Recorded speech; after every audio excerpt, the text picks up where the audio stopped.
อ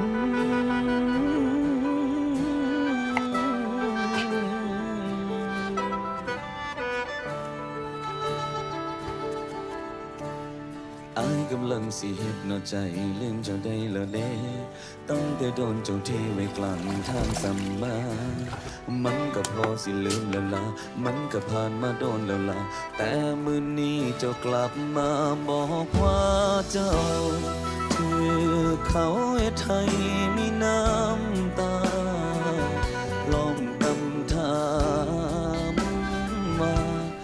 กลับมาเป็นคือเก่าสิได้บ่